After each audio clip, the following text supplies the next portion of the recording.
From my 18 years experiences and looking at my team, Turkish Airlines growth is sustainable and achievable. Hello and welcome to The Agenda. In this episode, we're joined by the Chairman of the Board and the Executive Committee of Turkish Airlines, Mr. Ahmet Bolat. Thank you so much for talking to us today. Thank you. What a fantastic start to the year for Turkish Airlines. You've just recorded your highest ever first quarter revenue. What was the secret to that success? What contributed? In fact, it's not a sudden success. It's a success built by time. And Turkish Airlines, 20 years ago, started with 65 aircraft. And we were carrying only 10 million passengers. And the revenue was $1.8 billion. Wow. Last year, we recorded more than $18 billion, carried around 72 million passengers with 395 aircraft. This year, right now, we have 414 aircraft. And if you look at it, for the last 20 years, Turkish Airlines grew 12% per year.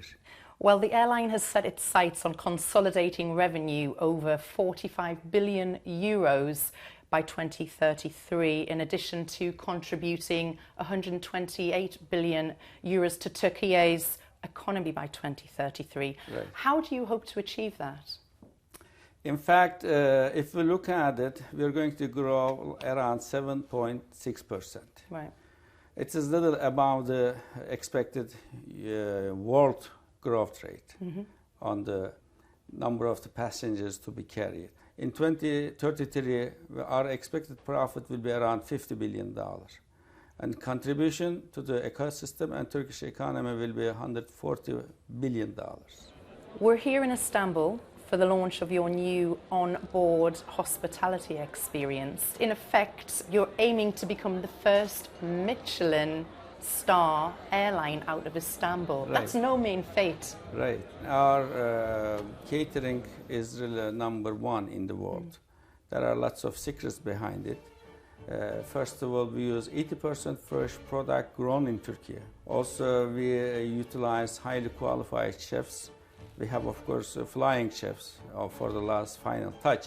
But the foods are prepared locally and also fresh every day. That's really the secret. We are offering new menus, more nutritious, more healthy, and more varieties. So you will see the differences. What would you say are the key challenges to the aviation industry as a whole? Rising fuel, since everybody is in the same boat, you know, everybody will face the same difficulties, except maybe some countries which are blessed with the oil. What is going to really the key challenges for the next coming few years is the supply chain problem in the aircraft manufacturers and engine manufacturers. Secondly, the engine issues. Both engines have some issues for the new generation narrow bodies, and that's also creating shortages on the spare engines. These are really the challenges. Thirdly, the shortages of the pilots. Where are you positioning yourself in the Middle East market? They are providing 17% of the world capacities. We are only providing 2.6%. So there's a big competition in our area from the European carriers, from the Gulf carriers.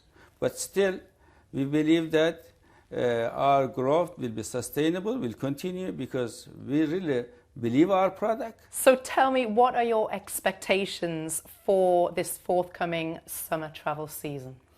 Summer travel for the first 3 months are very good, and especially we are focusing on American tourists to bring 2 million Americans to Istanbul. Last year, 1 million Americans came, and last year China was closed, now started opening. So we're going to invest on these Chinese, Japanese, Korean visitors to Istanbul. We are going to focus on these. Mr. Ahmet Bolat, thank you so much for joining us on The Agenda today. A pleasure to meet you. Thank you very much. Thank you so much. Thank you.